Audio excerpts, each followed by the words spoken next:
One of the strongest fighters in the world finally reaches the top, but on that same day he dies in a ridiculous way. And just when everything seemed over, a fairy appears, giving him a second chance in another world as a hero. But something goes completely wrong because instead of being reborn among heroes, he ends up in the middle of demon territory, surrounded by creatures that should be his enemies. With no one he can trust, he realizes he can't just fight, so he starts playing a much more dangerous game, infiltrating, manipulating, and rising within the enemy's own army. And the further he goes, the more he realizes that this world isn't as simple as it seems. And without further ado, let's get into the video. While some slaves were working, a small monster was ordering all of them to hurry up more and more, using a golden whip that could shatter shoulders. A young man who was carrying the small monster says that drops of blood and sweat formed all over his body, and that such a long life as a slave was extremely exhausting. The man who had once conquered the title of champion at 27 years old, who held the position of the best fighter in the world for 2 years, with a total record of 23 wins and 0 losses, the heavyweight champion of the largest MMA league in the world, ended his final title defense match and retired undefeated. Choi Hyun-seok is our protagonist. Someone like him, right after retiring, faced a surprise that no one would expect. A truck, completely out of nowhere, hit him. He was completely devastated because all the money he had saved for a comfortable retirement was now meaningless. In addition, he questioned how difficult his life had been up to that point. The protagonist ended up dying after fighting until the very end, only to die in vain. 30 minutes later, he began to come to terms with it, thinking that it might be for the best, since he was already dead and no longer needed to train or defend his titles. And since he no longer had family or friends to mourn him, the only good thing was that no one would be sad.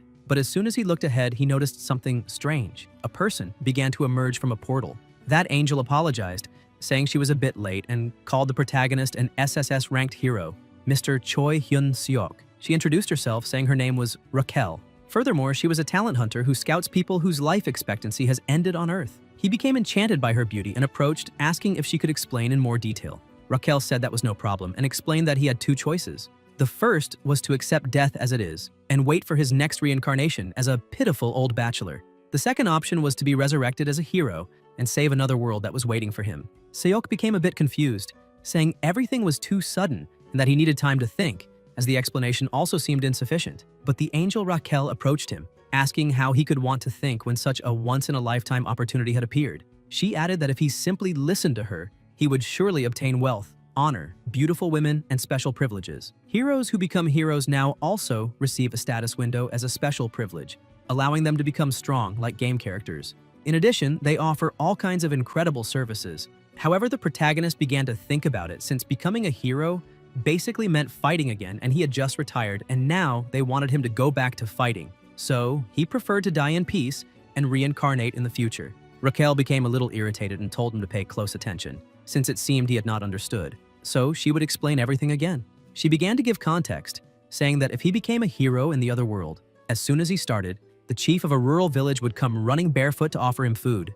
The hero would feel pity and wonderfully resolve the chief's humble situation. Then the emotional chief would say that his daughter was the most beautiful woman in the village. And if the hero accepted his unworthy daughter as his own, this humble father could not be happier. However, the protagonist still showed no reaction, making her even more indignant because at that rate her headhunter bonus would be lost. Therefore, she had no choice but to use another method. She turned around, saying that if he truly did not like it, that was fine, and it seemed she could assume he was not interested, so she would be on her way. The protagonist asked her to wait a minute, but she continued, saying that now he could end that life as a lonely old man and try harder in the next life, although there was no guarantee he would reincarnate as a human.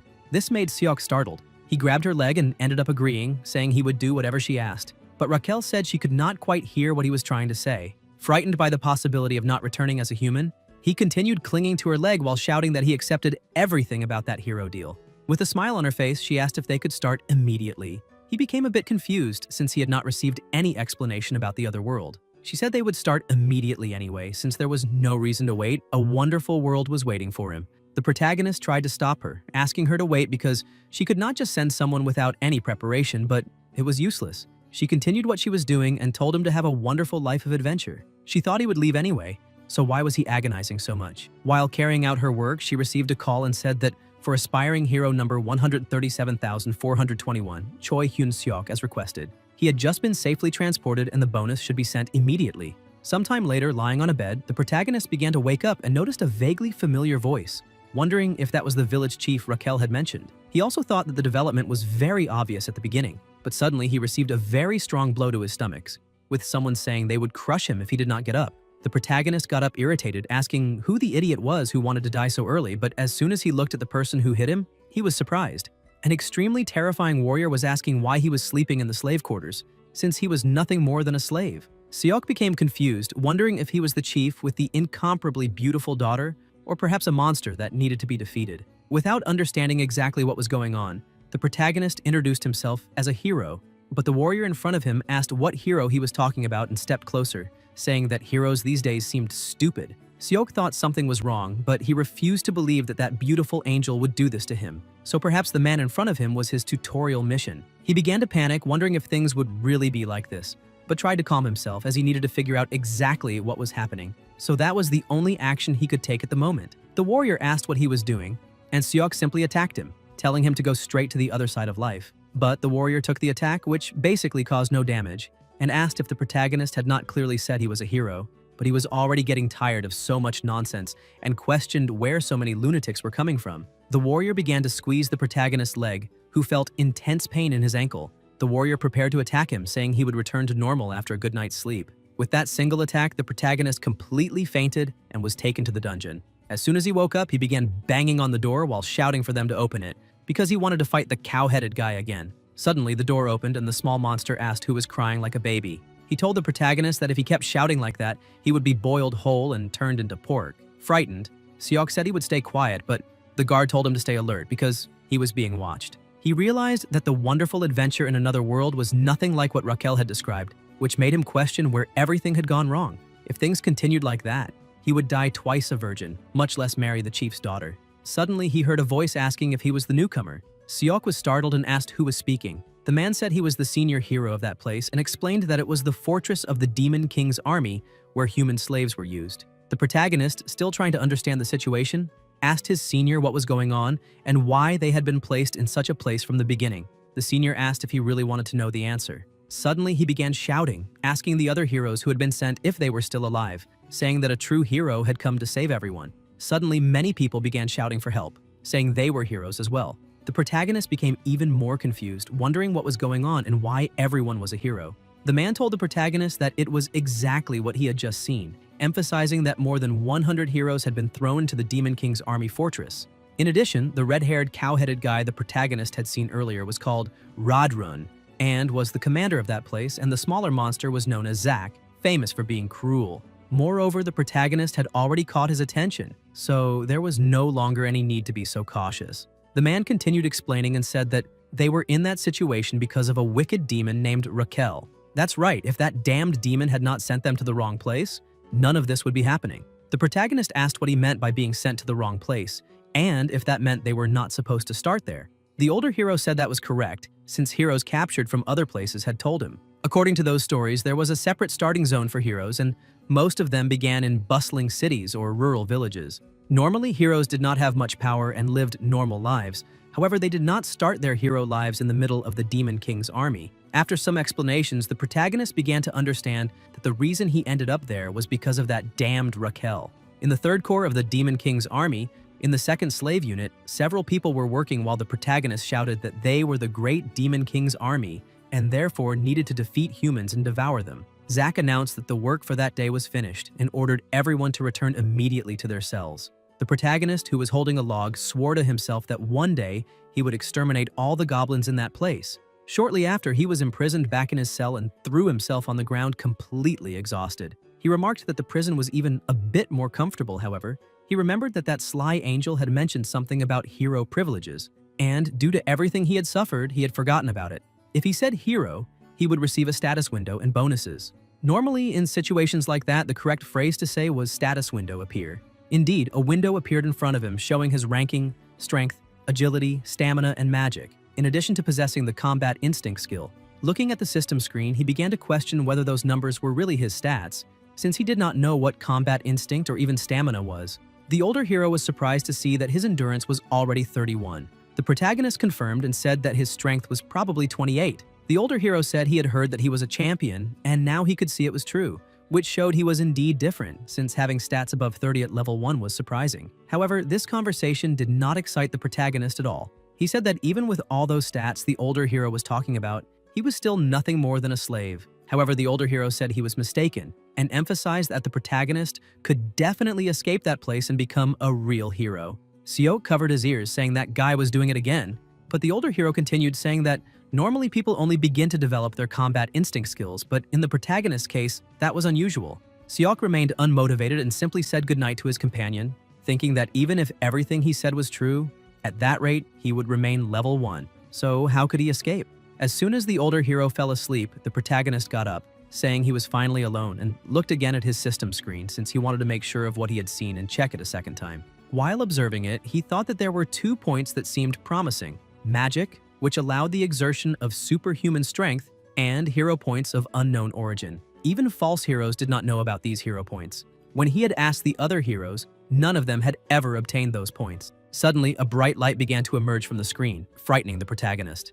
Raquel appeared, saying it had been quite a while and asking if he wanted to know more about hero points. She explained that those points were an important resource for the convenience of heroes, and that they could mainly be obtained through missions and usage methods. But the truth was that the protagonist was not interested in that at all. He grabbed Raquel and began squeezing her, saying that the discussion about hero points could wait, since first they needed to start with a good beating. A few minutes later, she was tied up and saying she was sorry because she had not imagined that spilling some coffee while having a snack would break the magic circuit. He asked if the punishment he received was to become her employee, but she said no, as she was more like a dedicated fairy there to help him until he managed to defeat the Demon King. The protagonist lay down again and told her that unfortunately being a hero was already over. Raquel became confused and asked what he meant by that.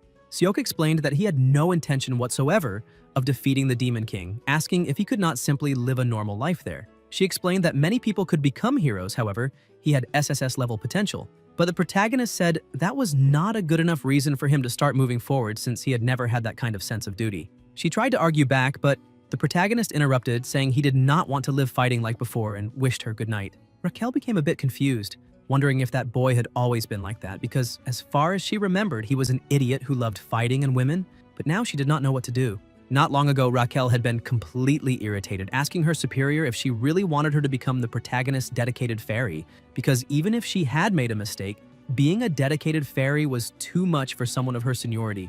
Moreover, the mission she received was not to return until the protagonist had defeated the Demon King. The higher being told Raquel that there was no turning back. A dedicated fairy was like a slave-like existence to a hero, so she must actively cooperate with him and share life and death with the hero. The entity told her to go, as she would be sent directly to the Demon King's army fortress where the protagonist was.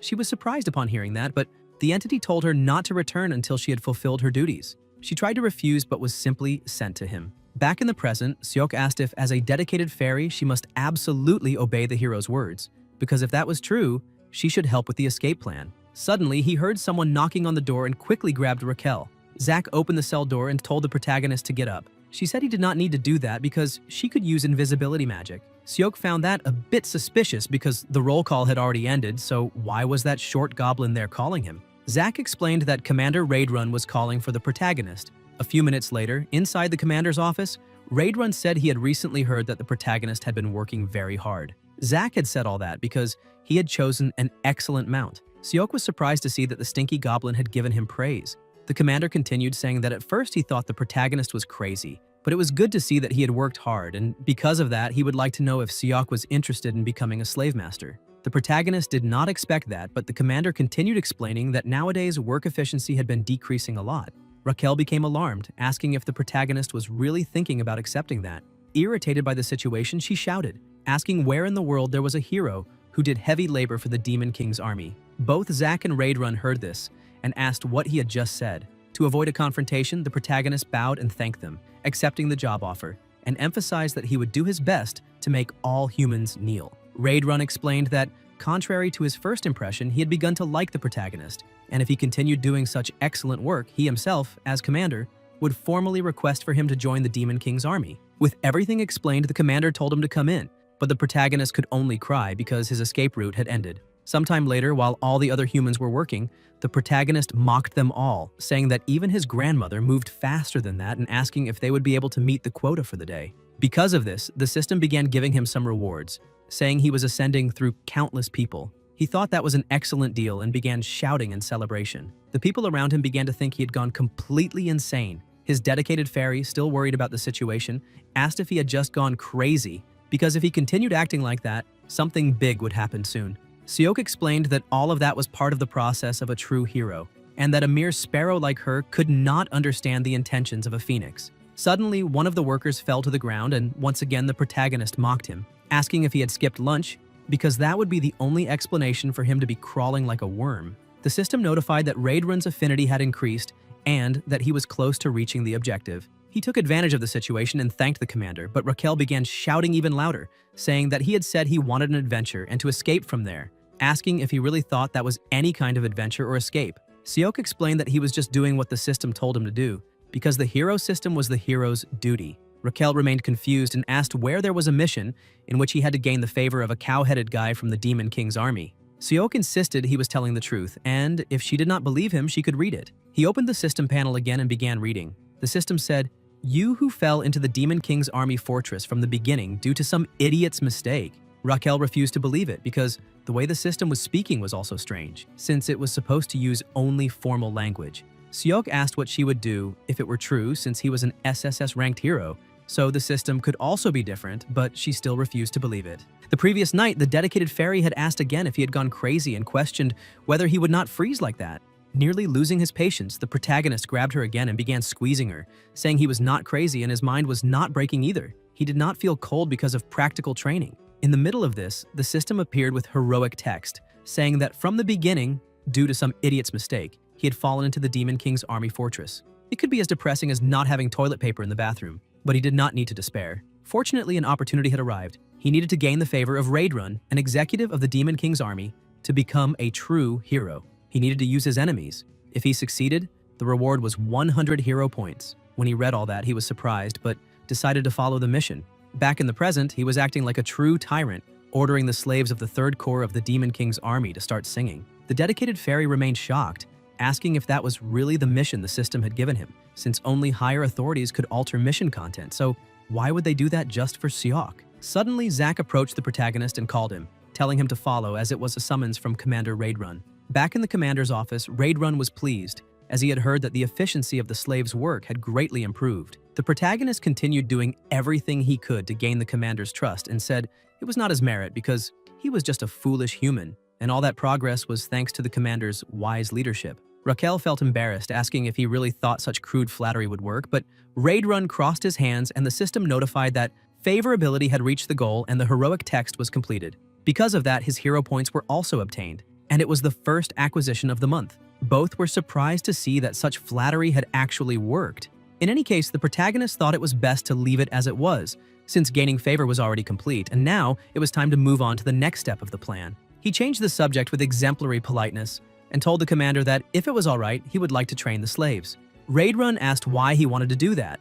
The protagonist asked him to imagine, and began explaining that elite worker slaves could move in perfect order. Labor specialists who, without laziness, could do the work of several in just 3. If they achieved that evolution, they could complete the expansion of the fortress in 1 week. Even thinking the idea was good, the commander found it a bit bold, since combining hard labor with intense training with weak human endurance might not work well. The protagonist said that was what an ordinary commander would say, but once again praised Raidrun for being so admirable. Touched by the request and the praise, Raidrun allowed it. Raquel was almost falling into despair, saying that unfortunately the hero had gone completely insane. Not only had he become an agent of the Demon King's army, but now he would also force the slaves to train to increase the army's work efficiency, and that made her so sad she could not live anymore. Seok told her to be quiet as she was giving him a headache, and asked her to listen carefully because he had a plan. However, the fairy refused to listen, asking if he was planning to manipulate her again with his fluent speech. Seok asked if she really thought he was an idiot and explained that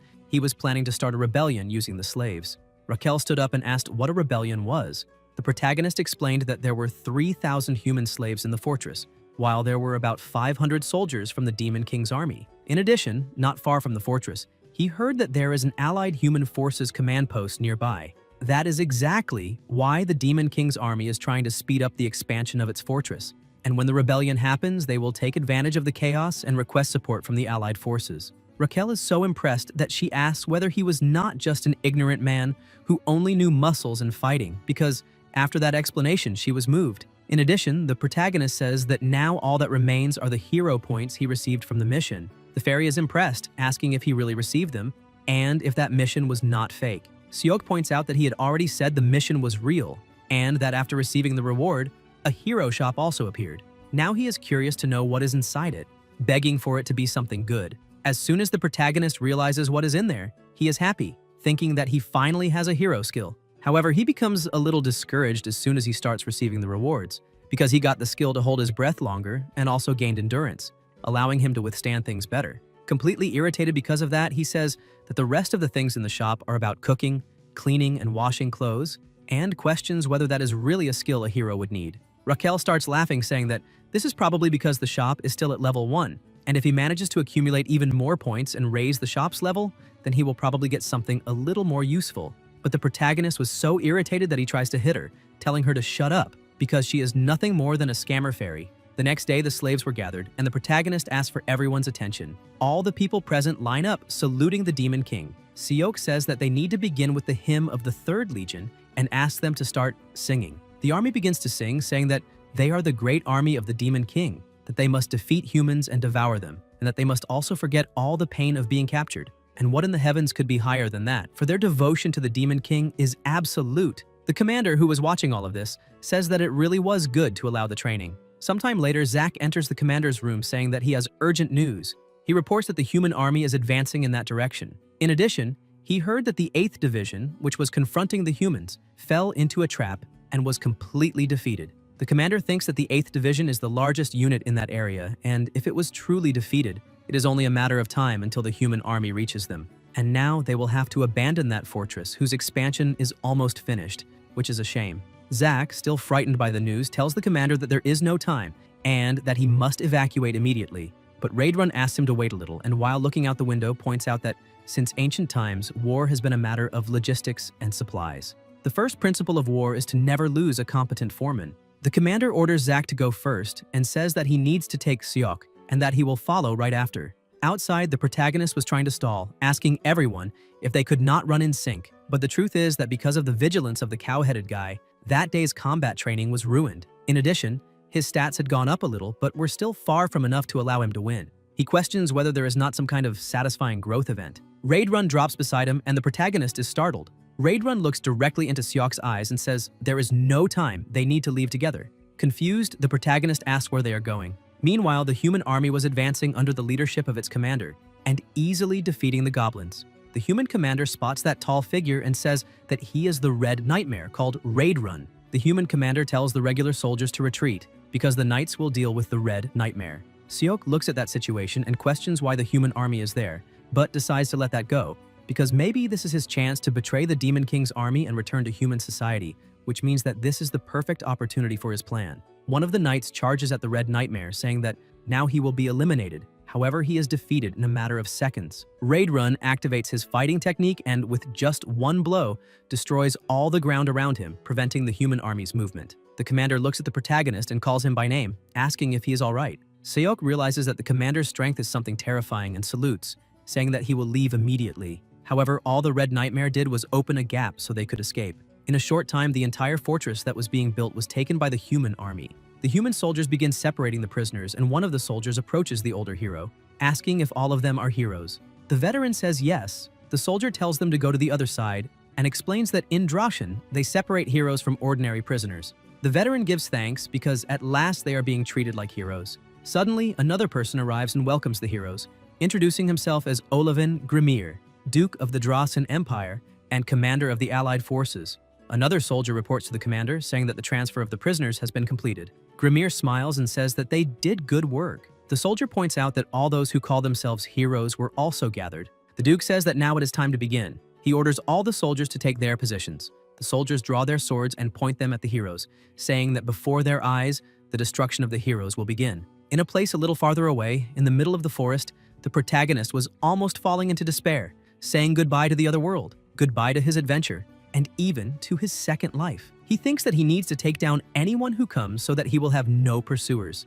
His dedicated fairy tells him to get over it and explains that this is a great opportunity because she herself will go straight to headquarters to properly assess the situation of the Demon King's army. But Seok tells her to shut up again because she's nothing but a fraud. Raidrun wakes up and says that he ended up sleeping a little, then asks what the protagonist just said. Frightened, he tries to smooth the situation over, saying that it is nothing, because it is an honor to accompany the commander on a journey. Raidrun becomes happy again, and says that he is truly very pleased with the high expectations the protagonist has. He points out that if the protagonist continues his excellent work at the headquarters of the 3rd Legion, where they will arrive soon, he will be rewarded. In addition, as soon as they arrive at headquarters, he will formally enlist the protagonist in the Demon King's army. Seok becomes even more worried, saying that it is an honor. By dusk, they finally arrive at their destination. The Red Nightmare tells the protagonist to follow him because they will have an audience with the commander. Seok continues acting politely, saying that it is an honor to meet the esteemed commander so quickly. Raidrun says that this is very honorable, however he would like to give a piece of advice and asks the protagonist to be very careful with his manners in front of this commander,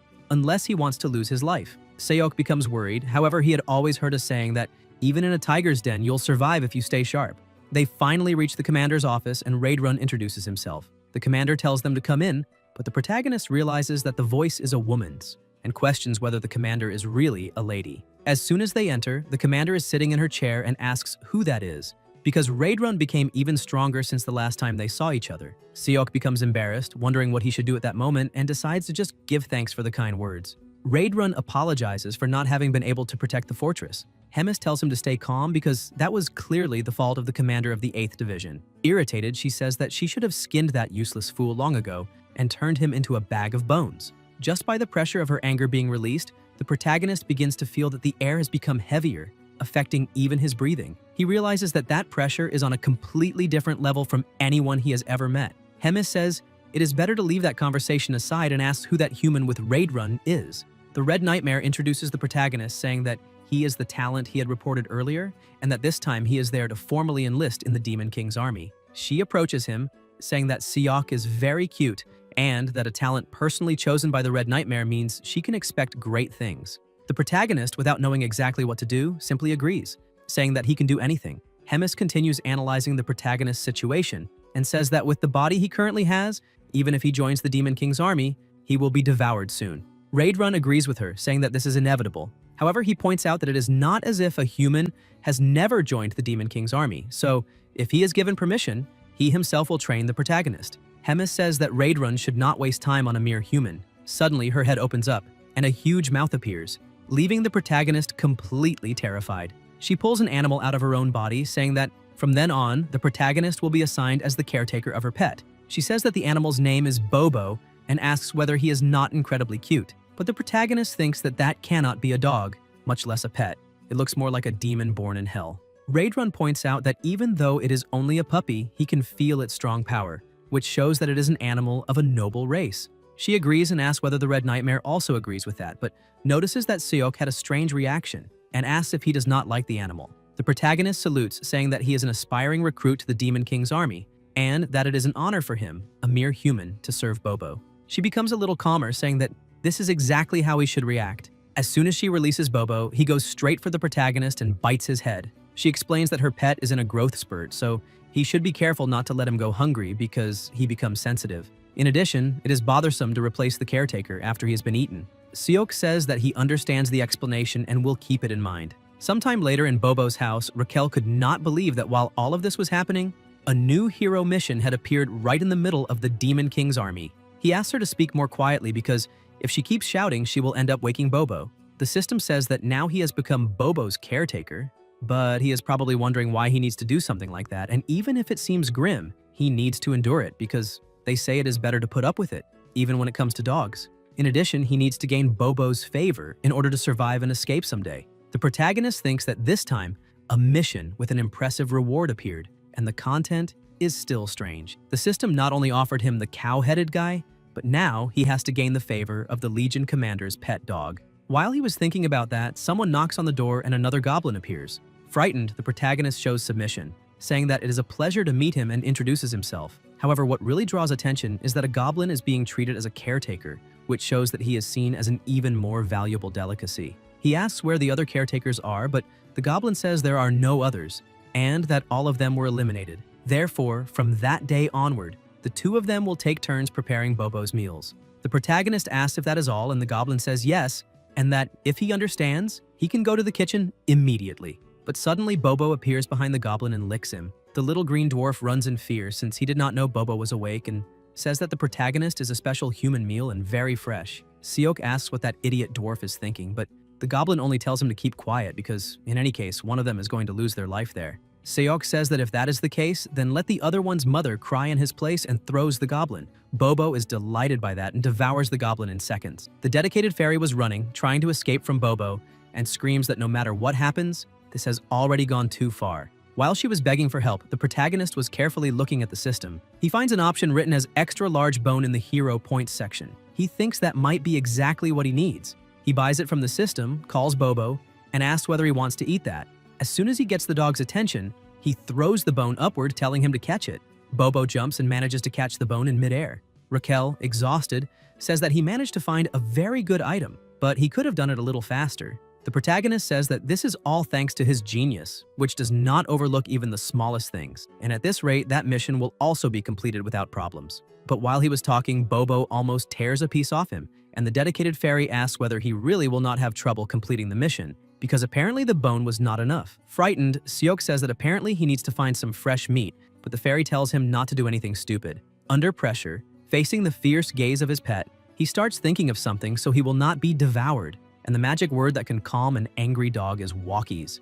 As soon as he says that word, Bobo, who had been enraged, stares at him and simply hugs him. As soon as he manages to calm the fierce dog, they begin to run while he asks where the kitchen is. Raquel also keeps looking but cannot find the smell of food anywhere. She suggests asking a goblin who is walking by. The protagonist goes up to him to ask for directions, but the goblin is confused, asking why he was running and why there was a human there. But suddenly, Bobo approaches and becomes irritated again, frightening the little goblin. The protagonist says that he was just walking around because it is a little Bobo's walking time. The goblin, still trembling with fear, asks what a human has to do with Bobo. Seok tells Bobo to come back because he should not go around eating anything he finds. The dog ends up obeying, and the protagonist explains the situation, saying that from that day on, he is serving as Bobo's caretaker. Therefore, he would like to know where the kitchen is. But the goblin was so frightened that he starts running, telling the protagonist to follow the path to the left. Seok and Raquel start laughing. The protagonist asks why that guy is such a coward and wonders if he is really part of the Demon King's army too. However, he says that now that they managed to get meat from the kitchen,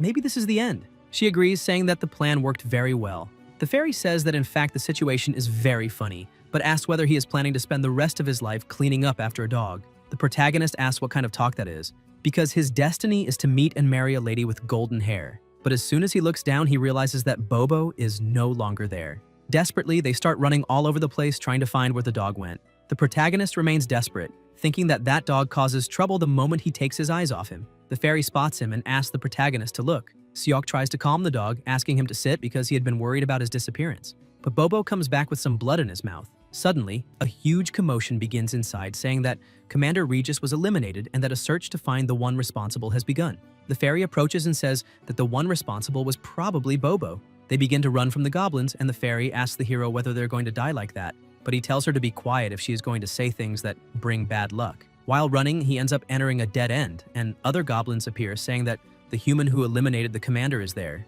The protagonist tries to calm them down, but the goblins were already dividing up who would get which part. Another says that if the commander has not been fully digested yet, then they can take turns, and they comment on what kind of taste he might have. Seok focuses and thinks that he needs to stop acting that way because a real man needs to stand his ground. He looks at the group of goblins and shouts, saying that that guy is brilliant, and asks how they dare confuse the glorious being beside him with some appendage. One of the goblins asks whether that is not just a monster, but Seok explains that that dog is Bobo. However, the goblins do not believe him, asking whether that monster is what Commander Hemis raised, because he is too peaceful and clearly that is some kind of human trick, and if it is true, he needs to prove it. The protagonist puts the dog on the ground, saying that if they do not believe he is Bobo, then that is a shame. One of the goblins asks whether he is planning to run, but the protagonist only says that demon mode is activated. Bobo's eyes begin to shine and drool runs from his mouth, and he lunges at the goblins, eliminating them with ease.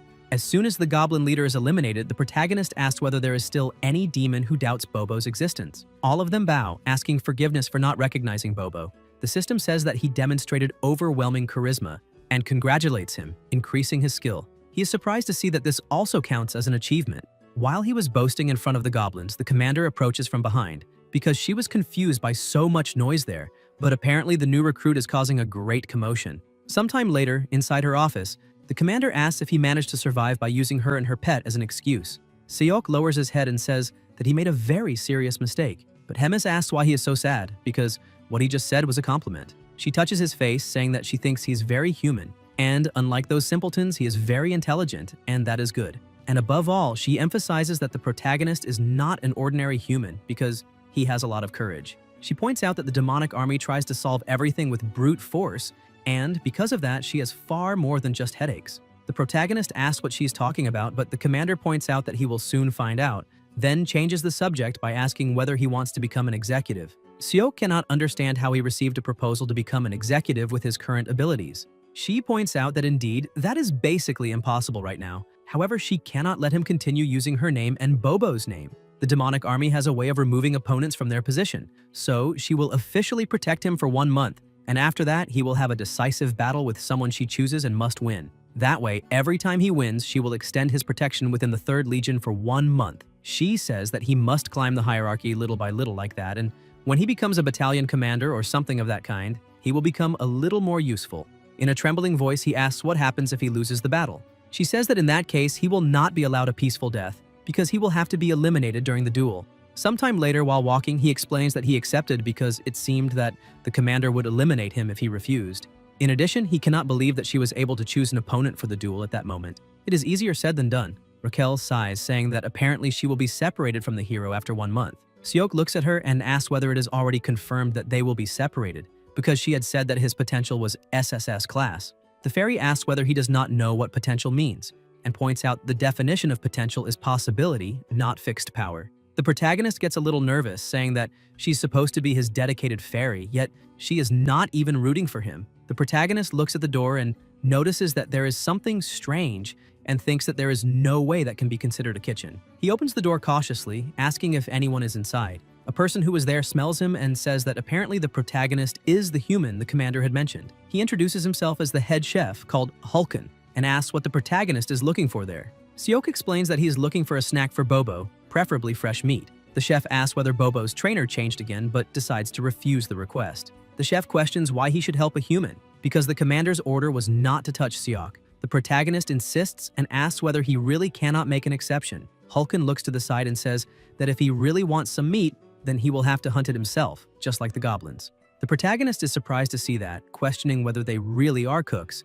because no matter how he looks at the situation, they are just butchers. However, he keeps looking at the chief, not understanding exactly what he meant by hunted himself. Sometime later, a huge boar was about to attack the protagonist and one of the goblins who was with him. Seok cannot understand how he ended up there, but the boar attacks the goblin and kills him. He thinks that the goblins had said that this would be a hunt, but they are simply going straight into combat without thinking about the consequences. Because if they keep going at that pace, the protagonist can barely tell who is the hunter and who is the prey. The fairy asks what they should do, suggesting that they run away. Seok asks whether she really means that he needs to cut a path through that crowd with some miraculous strike. However, if he stays there, he will also be in danger, so in that case, he really needs to do something. Suddenly, the chief calls out to him and the protagonist says that he is already going into battle, but the head chef says that in that case, it is not necessary because the first hunt is already over. Seok cannot understand how they won after taking such a beating.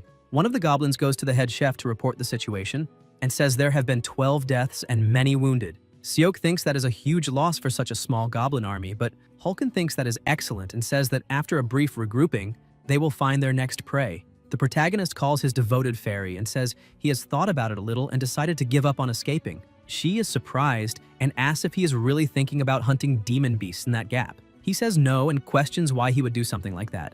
He explains that after analyzing the stats, they increase with level gains, and that if that is really the case, all he needs is enough experience to level up. Raquel ends up agreeing, saying that is true, but she does not know how they can get experience in that situation. Seok asks whether he will get experience if he manages to land the final blow on the prey. She says yes, but points out that this method is very risky. However, he only thanks her for the answer and says it is time to go back. He thinks this is not the time to be picky about things like that because if the captain's words are sincere, he needs to grow no matter what happens within a month. He heads to the head chef. Hulken is surprised to see him since he thought he had run away. Seok tries to smooth things over and says he would never do that, but thinks the chief is really sharp. He says that this time, he also wants to join the battle, following the example of the brave army of the Demon King, but the chief only looks down on him, calling him a bastard. The protagonist is shocked, saying that was a bit too much, since the cow-headed chief normally likes that kind of talk. But then, Hulken bursts out laughing, because for a mere human, the protagonist says some surprisingly pleasant things. Seok says that is all thanks to the influence of the great chief. Hulken decides to specially entrust the protagonist with leading the next hunt. In addition, the chief explains that for them, the vanguard is the most honorable position, and because of that, they would never give it to a newcomer, but he will make an exception. Seok tries to get out of this mess by saying how could he possibly stand in front of such noble demons, since if he, a mere human, leads, the other cooks might end up taking offense. Suddenly, one of the goblins runs to the chief and says he needs to speak with him. Hulken asks what is happening, and the goblin keeps running frantically, saying they are under attack by a demon beast. Hulken smells it and recognizes it, but he did not expect that, among all possible spices, a pack of Urios would show up. Seok asks whether this is a dangerous situation. The chief explains that it is not dangerous, but Urio meat does not taste very good. He pulls the cleaver from his back and says he has no choice, then tells everyone to grab their tools because they are going to add Urio stew to tonight's menu. The protagonist is happy about that because if he can use this opportunity to sneak in and land the final blow, his plan will be complete. Raquel uses her powers to help her master. The system informs him that the protagonist's endurance and strength have increased slightly and that the duration is 3 minutes. The fairy laughs, saying he does not need to get so excited, but Seok punches her on the head and says that if she had that all along, she should have used it sooner. Still, he is pumped up because his chances of landing the final blow have become even greater. While preparing for battle, he thinks he needs to get strong so he can get a noble, golden-haired lady and have only 5 children like a rabbit. He leaps, saying he will protect his retirement. He manages to finish off one of the monsters, and the system notifies him that he has leveled up 4 times, which surprises him, because if he keeps this pace, he may be able to pass level 20 that very day and finally become stronger. One of the goblins prepares to finish off its prey, but the protagonist rushes in and pushes him away, saying he just slipped. He becomes obsessed, saying that all the final blows in the world are his. After that, the second round of the hunt ends and the fairy asks whether he is satisfied now. The protagonist praises her, saying she finally worked hard and apparently all the demon beasts have already been captured and, now that the dismantling is done too, they can return. He looks ahead and notices that the goblins are eating the food raw, which leaves him rather baffled. The chief walks up to him and asks what happened, why he is staring. Seok questions whether the chief really has permission to eat the army's ingredients like that. Hulken explains that this is one of the privileges of being a cook, because demon beast meat loses its flavor over time. Besides, he asks when a regular soldier would ever get to taste such fresh meat, since delicious meat is the reason to live. However, the protagonist finds all of that a little strange, wondering whether this is really a special privilege and whether they would risk their lives over it. Hulken offers him a piece of meat, asking him to eat it because he is also a warrior who fought risking his life and therefore has the right to eat that meat. He's a little afraid to take the meat, thinking he is risking his own life for nothing more than a piece of raw flesh. Still, he ends up tasting some of it and thinks it tastes very good, and that the aroma is a little strong, but that makes it seem richer in flavor. Even so, he thinks it is a little strange and believes that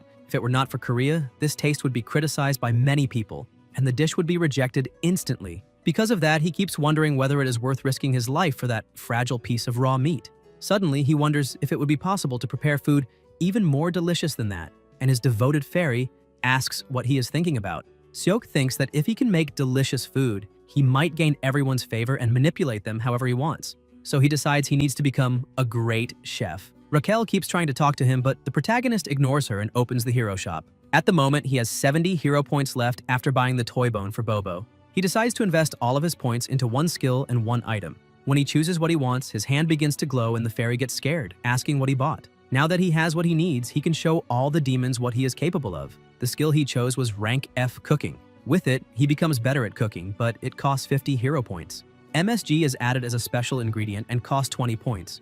The protagonist says that is the pinnacle of Korean cuisine. Raquel cannot believe he really spent 20 points just to buy a seasoning and asks whether he still has any points left. The protagonist calls her a little bird and asks whether she really cannot understand the meaning of the phoenix. Because if that is the case, she can see with her own eyes and witness the result. He lights a fire and starts grilling a piece of meat, seasoning it with salt because that way he will enhance the flavor with its primal umami, saying that is matzo gum. A few minutes later, the meat is finally ready. He stares at the meat, saying it is juicy and has a wonderful aroma, making it the perfect meal, and says a new world is about to begin. He takes the meat to the chief and asks him to try some. Hulken thanks him for the offer but refuses, saying he's almost full already. but the protagonist insists, saying that meat was grilled with all his heart and that if the great chief Hulken tastes it, he can die without regrets. The chief eventually agrees, saying that if he insists so much, he will try it. As soon as he bites into it and tastes it, his memory returns to his childhood. As a child, he was especially introverted, and his mother, to cheer him up, would always say she would grill meat for him. As time passed, he tried to do a few things, but always failed because he was terrible at it. However, when he got his chef's hat, his mother said everything was fine, because with that, he could become an adult. Tears stream down his face as he calls out for his mother. Sometime later, inside the kitchen, the protagonist has a bit of meat in his hands and thanks the head chef. Hulken explains that the freshness of the meat lasts 2 days and that if he needs more after that, he can come to the kitchen anytime. With the meal in hand, the protagonist heads straight to the Bobo's house. He opens the door with a smile on his face, saying, "Daddy is home." However, Bobo is hungry and irritated, but the protagonist gives him a piece of meat, making him extremely happy and wag his tail. Seok calls Bobo his son and tells him to eat well. The fairy watches the scene and tells the protagonist that, apparently, he has become a great owner. Seok throws several pieces of meat in front of Bobo and says that if that is not enough, tomorrow he will hunt again and bring more meat. Bobo becomes so happy that the system identifies that his affection has increased and the affection goal has been reached. With that, he gains 200 points. The protagonist is happy, thinking this was expected and that everything is going according to plan, and now it is finally approaching. The fairy asks whether the mission was successful. He says that this is as tough as Gukbap and needs to be kept as emergency money. Taking advantage of the situation, he opens his status panel since he has accumulated quite a few bonus points. Raquel explains that bonus points are used to increase stats and asks whether he still has not used them, because if that is the case, he is losing 20 life points. But the protagonist looks at her and asks how could he have used them recklessly before even knowing what they were, since there was no way to know, because no tutorial was provided to him. The fairy looks a little embarrassed and asks whether she really made that mistake, because if so, she can explain now. She starts saying that bonus points can be distributed among the 4 basic stats: strength, endurance, agility, and magic. Strength represents raw power. Endurance represents toughness and resilience. Agility refers to speed in general, and magic is the magic itself that he imagines. The protagonist asks whether he cannot put his points into charisma, but Raquel says no, because that is a hidden stat and cannot be increased with bonus points, only through training. In addition, she says that since the 4 stats are basic, it would be better to raise them evenly. The protagonist disagrees and asks whether she is sure, because normally it is more effective to put all points into strength in this kind of situation. The fairy says that is complete nonsense because in the beginning, even if he gets stronger, later on magic becomes much more important since it is obvious that a body enhanced by magic is vastly superior to a pure physical fighter. The protagonist distributes the points and asks whether it is correct. Currently, his strength is level 31, agility is level 29, endurance is 33, magic is 10, and charisma is 23. His skills are sword mastery at level D, clairvoyance at level E, and cooking at level F. Raquel says that is not bad at all and tells him to go to the shop and learn the basic magic operation skill. Seok asks what that is, and she explains that it is a skill that allows basic magic use, as the name suggests, and that it probably costs around 100 points. The protagonist decides to take a look and start searching for the skill, but he cannot find it. The fairy is surprised, saying that cannot be right, and asks whether he is really looking at the hero shop. Seok takes a deep breath and, disappointed, says he had thought that for the first time she would finally be useful, but apparently she has a talent for being constantly useless. Raquel thinks she's being treated unfairly. 3 weeks later, the protagonist is completely exhausted, but he has finally reached level 100. He takes a deep breath and says that took longer than he expected. Raquel explains that the higher the level, the more experience points are needed. But thanks to this evolution, the protagonist also managed to increase his basic stats, bringing his strength to level 54, agility to 51, endurance to 53, magic to 51, and charisma to 26, and asks whether there is any other hero who suffers as much as he does. Raquel asks whether he is not in a completely comfortable job. That makes the protagonist angry, and he pushes her to the ground, asking whether she knows how many times he nearly got eliminated just that day. She explains that normally heroes take more than 6 months to reach level 100, and that she just wanted to be friends with him. Seok gets up and says that in any case, there is always a problem. Suddenly, a goblin opens the door and calls the protagonist, saying the commander is calling for him. Sometime later in her office, Hemis says he seems a little better than before since he has become much stronger, and his magical power seems to have more than doubled. Seok explains that this is all thanks to the effort he made to feed Bobo fresh monster meat every day. Hemis points out that even so, his growth is extraordinarily fast, which makes her wonder whether it is because of the hero system. The protagonist is surprised, asking himself whether she is really saying he is a hero. She stands up and asks him not to be so surprised, because she knew he was a hero from their very first meeting. The protagonist asks how she found out, and she explains that she knows a madman who is an expert on heroes. The commander says that now the protagonist has to think for himself and asks why he called him. He thinks it could be a finishing blow or robbery training, but decides to say it is because of their duel. Hemis says that is the right answer and asks whether he had forgotten the promise they made to each other. He replies that he remembers clearly everything they agreed on. The commander starts laughing, asking whether he really remembers, and suddenly transforms, releasing an extremely aggressive aura and asking over and over why that is, saying that if there is blood, then there will be blood. She states that the moment when the audience gets most excited during a match is not flashy performance or a crushing victory, but the moment of an unexpected reversal. The protagonist begins to think about this and concludes that the monster's psychology must be the same, realizing she probably prepared an opponent he could never defeat, waiting for a twist. Considering that she is giving a warning, it is because she is certain that at that moment he will lose. Raquel asks what they should do and whether they will end like that, but the protagonist gets nervous and says he has no plan, so he needs silence to think. Using his experience as a professional fighter, he explains that the important thing before a match is to know the opponent, so they need to investigate how strong he is and what abilities he has.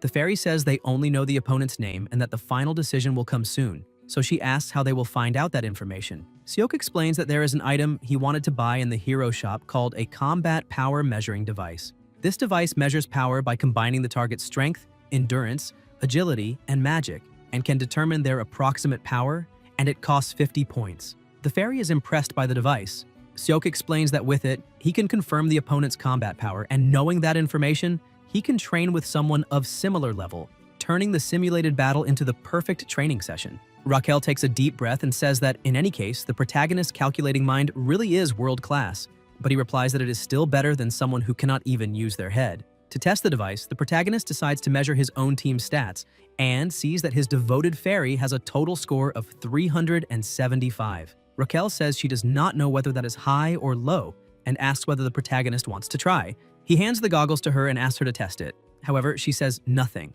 and the protagonist gets worried, asking what is wrong and whether she could not see anything. But the fairy, surprised, says that is not it and comments that maybe the device is broken because it makes no sense for the hero to be stronger than her. The protagonist's score was 1,560. He is not surprised because he thought she was talking about something serious and asks whether she is saying he's very weak. Raquel is devastated, crying on the floor, saying that if it were a few months ago, she would be a normal person. He explains that in any case, there is no problem with her performance and decides to test once more, analyzing Bobo's combat power, but when he sees the result, he is stunned because the score is 47,422. That makes the fairy even sadder, saying the two of them are complete failures, worse than a dog.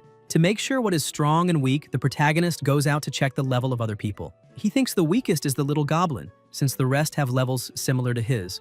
Valkman passes by the protagonist and he realizes that his combat power is 14,300, which places him at an official level. He asks the fairy whether she had said he would fight the squad leader. She replies that his name is Taklilan, the pig-headed orc. Seok says the squad leader's combat power seems to be around 3,000, so maybe he can handle that with a few more levels, but looking more closely, he realizes the pig-headed orc is probably the one right in front of him. An orc was pounding the ground and its current strength was 6,671. The protagonist cannot believe it, and Raquel asks what kind of absurd plan that was, because that only means they are going to die. Suddenly the system appears, informing him that if he is a hero with 300 combat power points inside the castle walls, he will gain 300 more points for 1 week. He thinks that in any case it will be death or a knockout, but there is no way to avoid it and decides that he will definitely survive the next battle. The next morning, inside the kitchen, he comes rushing in. The chief notices the goggles on his head and says that seems to be a unique piece of equipment, asking where he got it. The protagonist explains that he saw another veteran using one and decided to buy one too. The chief asks whether that is what is fashionable among kids these days, but tells him to leave that aside for later because they need to prepare for the hunt. Seok puts on his goggles and sees that the head chef's score is 35,230. He is shocked, asking why it is so high since that should be the combat power of a regular company commander. However, he realizes that the head chef is the strange one, since he has always seemed suspicious, and concludes that the kitchen squad is made up of very strong individuals with 2,000 points or more. The protagonist thinks that perhaps because they are under high-ranking officers, their combat power is much greater than that of regular soldiers, and if that is the case, by fighting someone with power similar to Golbacum, he can reach a level close to theirs. Seok takes advantage of the situation and asks the chief to let him train with one of the cooks. The chief asks whether he is talking about a fight, and the protagonist says yes, because he wants to learn how to help better in battle. Hulken says he is already strong for a human and does not need to be so impatient. Seok replies that it is fine, because if the chief does not like it, he can eat the ghoul meat alone. Hulken stops him from leaving, saying he has been waiting a long time for someone like him, and asks who he wants to fight. A moment later, some goblins are gathered, and one of them asks what is happening, since it is almost time for the hunt. But as soon as they find out the protagonist will fight Golbakum, they get scared, thinking he may die there, and that they do not want to lose the delicious meat he prepares. Golbakum has a combat power of 2,620. The goblins, unwilling to lose their food, start arguing, saying they need to stop Golbakum, but the head chef shouts at them, saying they cannot do anything. Hulken goes up to Golbakum and asks whether he understood the rules, emphasizing that under no circumstances should he kill Seok, so he needs to go easy. Slowly, Golbakum says he understood, but the chief does not seem convinced. Even so, Hulken declares the fight between them has begun. As soon as the fight starts, Golbakum only thinks that he must not eliminate the opponent. The protagonist charges at him full force, and Golbakum tries to attack, but Seok dodges easily because the strike relied only on instinct. He then counters and lands a direct kick to Golbakum's face, since he has fought many times in this style. As soon as he lands the blow, he thinks he won, and the fight really comes to an end, with Golbakum falling to the ground. Hulken announces that Seok is the winner. The spectators are confused, asking what happened since everything was so fast. The protagonist cannot believe he knocked down that monster with just one kick, and thinks that, if that is true, then at this level, he has a chance to win. Sometime later in the giant northern forest, they gather for the next hunt. Seok is excited, thinking that he managed to knock down an orc with twice his combat power using a single blow. And that proves he was right, because combat power is only a number, not an absolute power. He believes that if he keeps getting stronger, he will be able to win the duel easily. One of the goblins goes to the head chef and reports that a large group of Dallas cubs has appeared ahead. Hulken asks whether that place is their habitat. Seok asks why he seems strange, and whether it is because Dallas are not good either. The chief replies that is not the case, since Dallas meat is actually delicious, especially the bone marrow, which is considered a delicacy, but they live in groups and have strong maternal instincts, so messing with a cub can cause serious trouble. The protagonist suggests that maybe it would be better to give up the hunt that day, but the chief hesitates and says that the meat of those monsters is incredibly delicious, so he cannot let it pass. He raises his cleaver again, telling everyone to get ready because tonight's meal will be Dallas meat stew. Hearing that, the goblins charge forward eagerly, as they really want to taste that meat. One of the Dallas trembles in fear, and the protagonist once again takes the lead in the fight, thinking that the experience points of that day have just appeared, and that the final blow needs to be his. Sometime later, Seok is finishing off the last monster of the hunt. He laughs, saying that even a risky plan is working and that now he will go to the kitchen. However, he begins to feel the ground shaking and looks back, asking if the queen has appeared. A massive monster is there, and the head chef shouts that the Dallas queen has just shown up. The queen looks at the bodies of her kin on the ground and becomes extremely enraged. The protagonist puts on his goggles, wanting to know how strong that creature is to cause so much panic. However, as soon as he tries to check the queen's level, a red warning appears, indicating that measuring combat power is impossible at that moment. The protagonist begins to question whether they were hunting those cubs without any kind of plan. As soon as he realizes what he is about to face, his legs start shaking, and he asks the chief what they should do. However, the chief is already running, shouting for everyone to try to survive if they can. Suddenly, he starts hearing multiple screams, and when he looks back, realizes that everyone around him is being completely wiped out. The goblins cry for help, asking where the chief is, but the queen does not care, and continues roaring furiously. Just her scream alone is enough to give the protagonist a splitting headache. Raquel tells him to look back, and when he does, he sees several smaller Dallas approaching. He realizes that the fight is already lost and tries to run as fast as possible while the goblins are torn apart. As he runs, he understands that if he stops even for a moment, it will be the end of his life, so he needs to find a way to escape immediately. After running for a while, he finds the entrance to a cave and wonders if something lives there and whether it is safe. Raquel says it is empty inside because she already checked. The protagonist thinks he definitely does not trust her much, but there is no other choice, since at least it will be safer inside than outside. As they walk through the cave, he notices it is very deep and asks the fairy whether it was naturally formed. Raquel says she does not know, but that it is indeed something very large, and that even that spider queen could enter there. Suddenly, he senses the queen's scent and looking to the side sees a slime-like substance on a rock. He approaches and touches it. Raquel cannot believe what he just did since the head chef said there should not be any colony of those spiders there. Seok thinks that had been bothering him for some time and wonders if that could be spider silk because if so, he just entered the queen's home, which is not good at all. Suddenly, a spider opens its eyes and prepares to attack while the protagonist tries to retreat. Raquel screams that an adult Dallas has just appeared. Frightened, they start running in the first direction they find. The fairy asks if that is the right way, but the protagonist says he has never been there before, so there is no way to know where they are going. Suddenly, he steps on something slippery and falls to the ground. He realizes he will not have time to escape anymore, so he needs to find something heavy to use as a weapon. He grabs one of the eggs and throws it at the Dallas. The spider catches the egg, and Seok realizes it got distracted trying to protect it. Confused, he asks why the spider is acting that way. Raquel explains that what he threw was heavy, round, wet, and sticky, and looks a lot like a Dallas egg. He looks around and realizes they really are eggs, and that gives him an idea. He grabs another egg and tells the monster that it will not happen again. The spider reacts strangely once more, showing that his strategy is working. He gets ready and throws the egg hard against the wall, and the spider does everything to catch it. The fairy is impressed by the monster's physique and asks what the next step is. Seok says there is no choice, since there is only one option. Sometime later, the fairy provokes the spider, saying that all the eggs have already been broken and that it could do better. Seok asks Raquel to bring another egg, but she says that was the last one. The protagonist is surprised, and the adult Dallas, consumed by rage, charges at them. The fairy panics, saying they are going to die, but Seok tells her to apply the buff immediately. The spider keeps advancing, blinded by fury. The protagonist, now strengthened, thinks that the opponent is already exhausted from trying to protect the eggs and that now he just needs to focus, because victory is possible. The Dallas attacks and he realizes that this is the final moment. He charges straight at the Dallas and his blow causes a massive impact, destroying part of the spider's body. The system starts notifying him that he has leveled up, and even without believing it, the protagonist asks if he really won. Raquel asks if he is okay, but the protagonist is extremely exhausted and tense and says they need to get out of there. Raquel shows him how to use healing magic, and the protagonist is impressed to see that he can use it as well, realizing that investing points in magic was worth it. The fairy points out that it is not very reliable, it is just an approximate test, so he needs to use it carefully. He agrees and says that now they need to make a stew and return quickly. With just that monster, he managed to reach level 108, distributing points into each basic attribute. He is happy about that because now his magic and other abilities are finally balanced. Even though he still does not know how to use them properly, just thinking of them as an investment for the future is already beneficial. Suddenly, the protagonist hears a voice asking if that is Seok. He immediately recognizes the voice.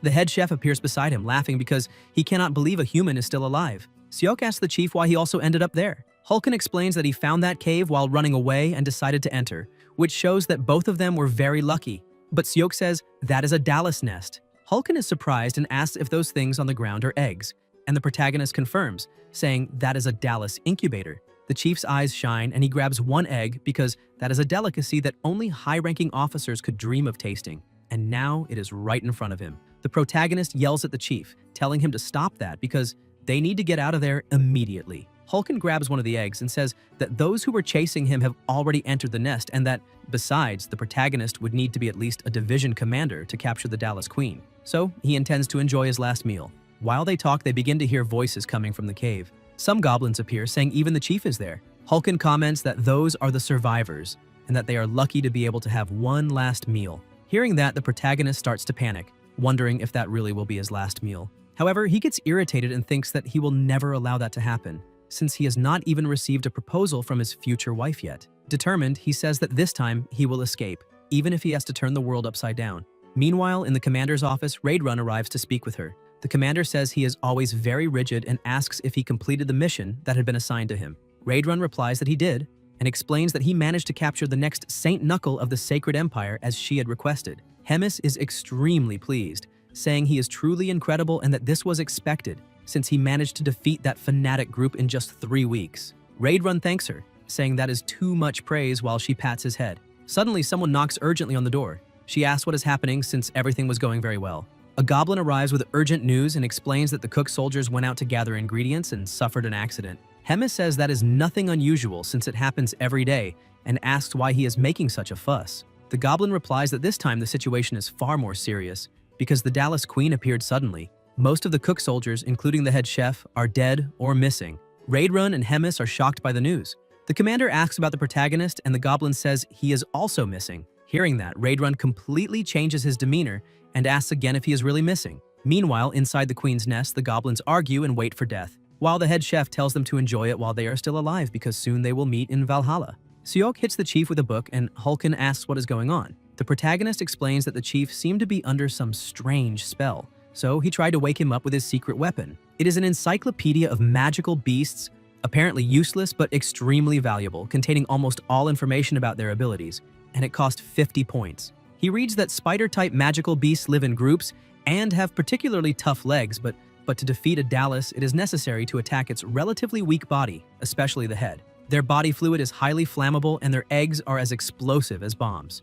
Their saliva is used to produce Dallas extract and is also vulnerable to fire, so the best strategy is to use fire magic from the inside out. Seok asks the head chef if he can use fire magic. The chief says yes, but only to the extent of launching it. However, Hulken tells the protagonist to give up because the skin of those spiders is not weak enough to be pierced by fire magic. Seok says that does not matter because they will not attack the queen directly. The protagonist takes command and tells everyone to pay attention because he has an escape plan. He says they need to stay alive to keep eating delicious food like that, but that is not enough to motivate them. So he raises the stakes and promises that if they escape, he will make unlimited high-class magical beast meat for everyone as a reward. Hearing that, the goblins get excited, and even the head chef stands up and pats the protagonist's shoulder, saying he is doing well, because to enjoy delicious food, one must first be alive. Excited, he asks what the plan is. After explaining everything, the protagonist tells them to remember every step exactly, because from now on, they cannot stop for even a moment. He emphasizes that they must run non-stop until they reach the exit.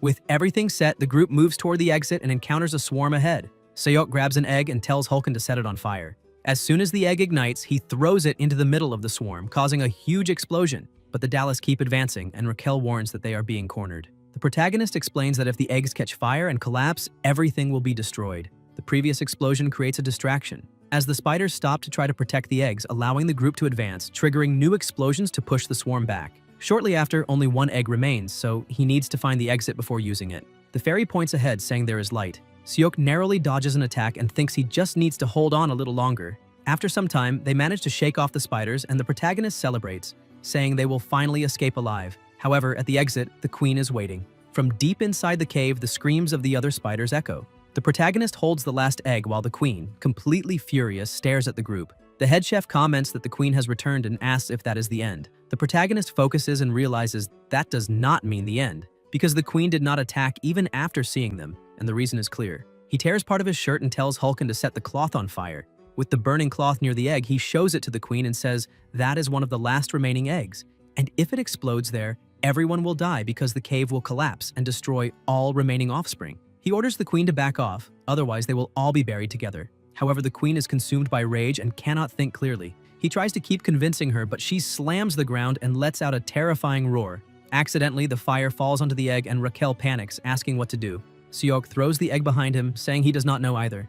The egg hits the wall, causing an explosion, and the structure begins to shake. The ground trembles and everyone realizes the cave is collapsing. The protagonist shouts for everyone to run immediately. An adult Dallas tries to attack him from behind, but it is crushed by a rock. The system notifies him that he leveled up. The fairy tries to pull him, telling him not to stand still, because they need to get out before it is too late. Another Dallas is crushed by the collapse, and he levels up again. The explosions intensify, and the entire cave begins to crumble, wiping out almost the entire Dallas colony. Because of that, he levels up several times in a row. He cannot believe that all those Dallas that died turned into experience points for him. He realizes he was responsible for destroying the cave. His body improves with every moment, and he concludes that even without knowing all the answers, he first needs to get out of there. Raquel feels relieved to see that he has come back to his senses. As they run, he realizes that even if they move forward, it will be difficult to escape while the queen keeps blocking the exit, so he needs to distract her somehow. However, when he looks back, he sees the chief holding the last egg like a trophy. He offers the egg to the queen, saying that if there is no other way, he is willing to hand it over. But the queen simply attacks him, and the protagonist thinks this is his chance to try to escape, because he will survive no matter what. However, the queen realizes he was trying to escape and traps his arm with her web.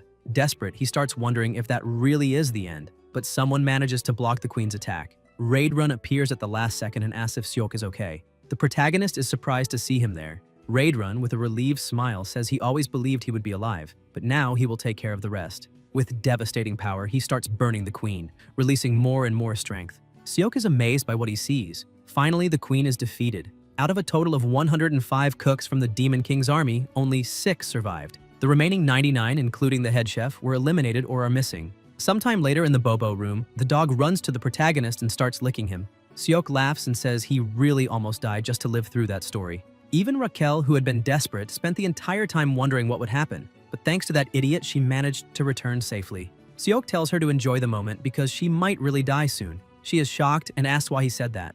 The protagonist explains that the decisive battle is approaching. Raquel says that even so, he has grown a lot. Seok agrees because since the dungeon collapsed, he managed to gain 75 levels in a single go. He's now at level 200, with strength at 80, agility at 77, endurance also at 80, and magic power at 78, while his charisma rose to 27. In addition, he still has 200 hero points. Raquel says there is still a gap, and the protagonist agrees, since the opponent is very strong with approximately 6,000 combat power, so there are still about 3,500 points missing.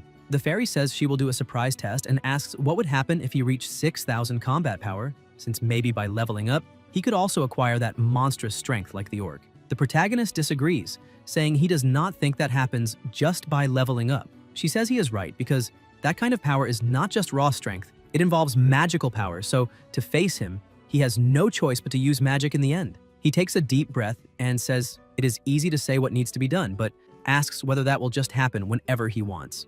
Raquel says he has already used magical power before. Seok is surprised and asks when that happened. She replies that it was clumsy and that calling it magical power manipulation might be an exaggeration. He remembers when he was under pressure and felt a slight surge of power for a moment, wondering if that could be considered magic. Suddenly, Raidrun opens the door and calls Seok. The protagonist gets up and asks what brought the commander to such a humble place.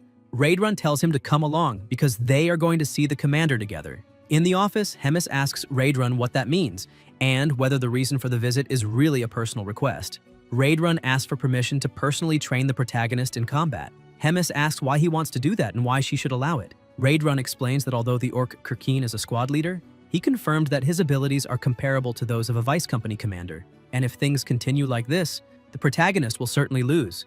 Confidently, Raidrun states that the protagonist has immense potential and that he wants to see his future and help him grow even more. The protagonist is surprised by that statement, but imagines the commander would not allow such a thing. However, Hemis calmly says it is fine, since she is in a good mood and will allow it. She says that if that is all, they can leave, because she needs to deal with another matter. Before leaving, the protagonist comments that Hemis's generosity is immeasurable and that he would like to thank her again. Hemis says he has become twice as strong as before and that it is interesting to see someone grow so fast for the first time. However, the protagonist is surpassing expectations so much that she begins to feel uncomfortable. If Seok joins Raidrun, then Kirkwain might actually lose, so it would only be fair for her to give something to Kirkwain as well. Sometime later, Raidrun takes the protagonist to his personal training ground. The protagonist is surprised to see that he has a massive exclusive field. Raidrun observes Seok and notices that there is already a considerable amount of magic within his body, but the fact that he cannot use it is unfortunate, although that must be because he grew too much in a short period. The commander thinks that the correct way to teach him would be to present the basics of magic manipulation, but the decisive battle is in 4 days, which makes that unfeasible. He concludes that the only remaining option is that growth always comes with suffering. He tells Seok to protect his teeth because the training will be brutal, and then throws an extremely powerful punch to the protagonist's face, sending him flying. Seok thinks his trainer is completely insane because he said they would train but started beating him without warning. Raidrun keeps advancing and tells the protagonist to focus as much as possible because if he cannot defend the attacks with magic, he will end up dying. Seok asks him to stop, but the trainer keeps attacking. He manages to block a kick without using magic, even while being pushed back. Raidrun finds that strange because the protagonist's physical abilities are not that exceptional, but his dynamic perception and reaction speed are at the level of a highly trained knight. Moreover, the fighting spirit within him is extraordinary.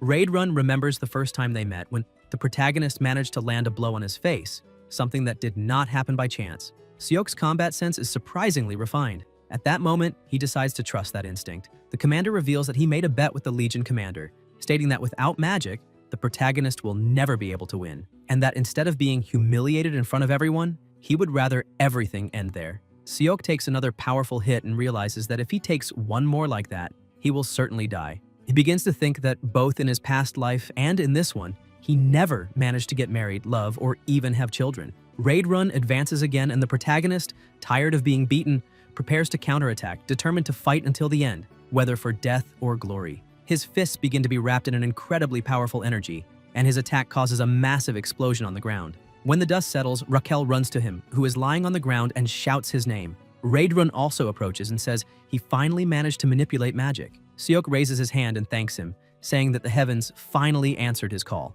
The commander grabs his hand and says he is doing very well, and that if he keeps it up, he will definitely be able to win. To help him even more, Raidrun decides to heal him to speed up his recovery. But as he starts channeling his healing magic, the protagonist feels intense pain and begins to scream. Raidrun is surprised because demonic energy acts like poison to humans, and for a moment he forgot that the protagonist is human. He picks him up, apologizes, and tells him to endure a little longer. There are affinities between the forces that make up that world. Magic, divine power, demonic energy, and human energy. Divine power belongs to those who serve the gods. Among them, the Daoist Church holds the greatest religious power. By instigating religious wars, most beliefs outside Daoist were eliminated, and now it reigns supreme in the sacred empire of Gartland. When Gartland selects an individual capable of hearing the voice of God, they treat that person as a saint, and the person Raidrun captured and keeps imprisoned is the next saint, Agnes Mariette. The goblins wandering around question whether that saint is really genuine because everyone says she is a saint, yet she has not prayed for 2 days. Another goblin states that Commander Raidrun would never make such a mistake. Mariette questions why she should pray, because even if she did it for God, what would be the point? That makes her think that maybe it would be better this way, instead of remaining in such a cult. Raidrun rushes into her room, telling her to get up. Mariette says he is being very rude and asks what he thinks he is doing. Raidrun shows the protagonist in his arms, saying that there is a human who needs healing. Meanwhile, inside his subconscious, the protagonist was thinking that his head hurt a lot and questions what Raidrun did to him. He cannot believe that the last hand he held in his life was that of a man, because if he had known that would happen, he would have at least held Raquel's hand. Still very weak, he manages to open his eyes and see the saint in front of him and asks why there is a silver-haired beauty there. That makes him think that he died again and was dragged into a multi-level marketing scheme, right when he thought he was finally getting somewhere. But apparently life is like that. Still hallucinating, he tells the angel that he does not want to be a hero anymore, because he would rather become a great mage at 30 years old, since that is madness. He keeps saying random things and the saint becomes confused.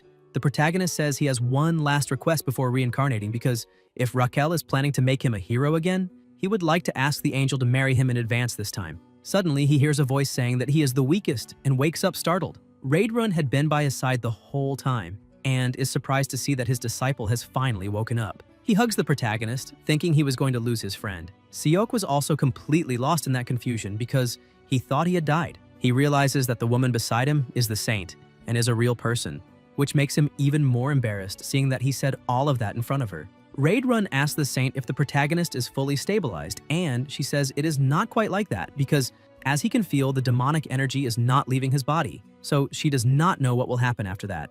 Raidrun asks if divine power really cannot eliminate all the demonic energy. Mariette explains that if she tries to do anything, the protagonist might end up dying, not to mention that the demonic energy may disappear over time, so the best option is for them to just observe for now. Raidrun feels a bit burdened because of all this and apologizes, saying that he will repay the protagonist with training and growth, so they need to return to the training field. Seok questions whether he really needs to receive such passionate guidance, even being a humble human. Raidrun simply starts dragging him, saying it is time for them to go, even as the protagonist asks him to wait a moment. Mariette becomes confused seeing a human hero being trained by an executive of a demon king, so she cannot understand what kind of person he really is. Seok thanks the dog because he heard that Bobo had destroyed the house because he misses him. Besides that, he also ate a soldier who had been fed. The protagonist decides to thank him again because if it were not for the Bobo's anxiety to see him, he would still be stuck in the training field. However, what worried him the most was that a lot had happened that day, even demonic energy being inside his body. Seok, scared, asks Raquel if he could die because of that, but the devoted fairy was trembling and crying, calling the protagonist dirty, because the hero she must serve had been contaminated. Seok tries to comfort her, saying that the one who should be crying is him, so why is she like that? Raquel keeps being upset, saying that all of this is her fault, both the filthy demonic energy entering the hero's body and the hero almost dying, and all of that is because she stripped an angel's skin and because she is a lunatic that belongs to an endless hell. Seok realizes that she is really not well and goes to her, asking her to stop saying those things and questioning where he could find a better companion than her. But the little fairy keeps crying, asking him to stop saying those things because she does not want to hear what he does not truly mean. The protagonist gets a little irritated with the situation, seeing that she is on strike, and asks himself how long it will take to calm her down because that is driving him crazy. Suddenly, the saint appears beside the protagonist, saying that she will apply water after training. He tells her that she also looks beautiful that day, but that makes her a little uncomfortable, and he apologizes for saying that. While she was healing the protagonist, he said he had a favor to ask before the duel. He emphasizes that he would really like her to pray for him to survive tomorrow's duel, and if it is not too much trouble, he would also like her to go watch it. That makes the saint surprised because he was the first person who treated her normally there. The next day, early in the morning, the Colosseum was full of people saying that a human dared to challenge a commander and that he is an idiot because humans are weak. The presenter says his name is Jack and that he will be the host of the commander's decision match. Hemis was enjoying that moment, saying that the atmosphere was very good, and asks Raidrun who he thinks will win that duel. Raidrun says that he bets all his chips on his disciple because he is doing his best and is also very talented. Hemis says that if that is the case, she would like to make a bet, and if the protagonist really wins, Raidrun may continue teaching him. Raidrun asks what will happen if the protagonist loses. Hemis looks at him and, with a cold voice, says that if that happens, Raidrun will have to eliminate him with his own hands. Raidrun starts trembling, however. He says he accepts the terms and will do it if necessary. Hemis becomes very happy because she does not remember the last time she felt that excited. Jack begins to introduce the competitors who will participate in the duel. Raidrun looks at the protagonist and thinks that everything is fine, since he does not show any sign of nervousness. The protagonist thinks that he managed to acquire new skills and became much stronger than before. His new skill is the Raidrun-style combat technique, based on the Khotun fighting technique. Passed down by the Khotun clan, it is a martial art refined by Raidrun, consisting of a total of 10 forms that overpower opponents with great force.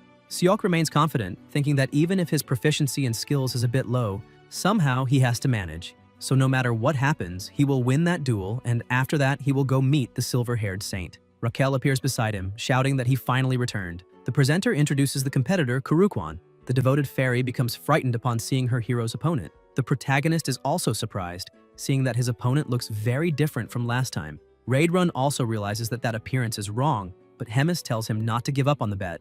Kurukwan lets out a powerful roar, scaring the people around him. His combat points are currently at 10,573. Seok cannot believe that in just a few days his opponent's power surpassed 10,000. Raquel asks if that could be the work of an evil spirit and if it is a simple purification. The protagonist prepares for combat, saying that nothing ever goes smoothly, but he will not give up, and charges forward without thinking twice. Kurukwan prepares to attack him, and Seok knows that if he is hit by that strike even once, it will be the end of the fight. However, his opponent's movements are wide and linear, so he just needs to stay calm, accumulate damage, and look for opportunities to attack. He manages to dodge the first attack, landing a direct hit on the opponent's face. Seok realizes he still has an opportunity and attacks again, landing another punch on the opponent's face.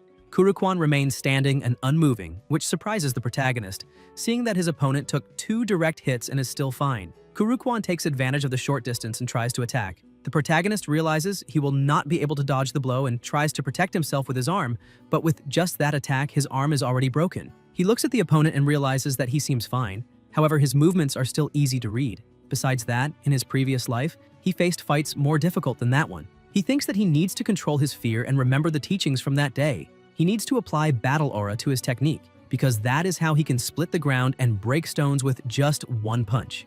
And even that destructive power is not everything that exists in the fighting spirit. His trainer said that what matters is the fighting spirit, in the end, a technique to completely eliminate the opponent. Raidrun points out that he does not know where or which martial arts the protagonist learned, however.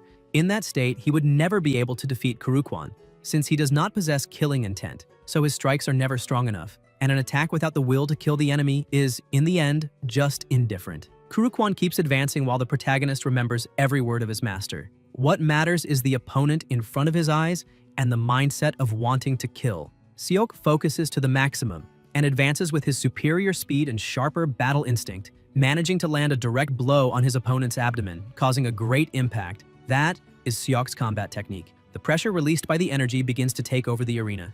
Jack says that amidst the cloud of dust obscuring the arena, he cannot see exactly who won. The saint asks if the protagonist managed to win, but as the dust begins to fade, Kurukwan appears lying on the ground with a hole in his chest. The presenter says that the winner of that decision match might be the protagonist, a weak human. Seok, trembling and basically out of energy, thinks that that cursed skill, if he does that twice, might end up eliminating someone. Raquel runs to him, saying that he really did it and completely shattered that pig's heart. Seok sits down on one of the stones and asks if he really won, but suddenly, Kurukwan's body begins to regenerate. Jack says that this cannot be because competitor Kurukwan achieved a miraculous state. The protagonist cannot believe what he is seeing and asks if that guy is really moving, what in the world a demon commander is, and what kind of trick he is using. Raidrun realizes what is actually happening. Hemis not only shared her energy with Kurukwan, but also cast an immortal curse on him, which makes him question what she is thinking. Hemis assumes that mastering aura in such a short time is a surprising talent, however, that was already within her expectations. Inside the arena, the protagonist asks Raquel if that thing is really alive, and Raquel says that that monster is moving on its own, and that cannot be true because how could a mere human surpass that power? Kurukwan advances again, and Seok thinks that the opponent is using the same move as before and that he can easily dodge. However, when he tries to move, he realizes that his leg does not respond, which makes him get caught by Kurukwan.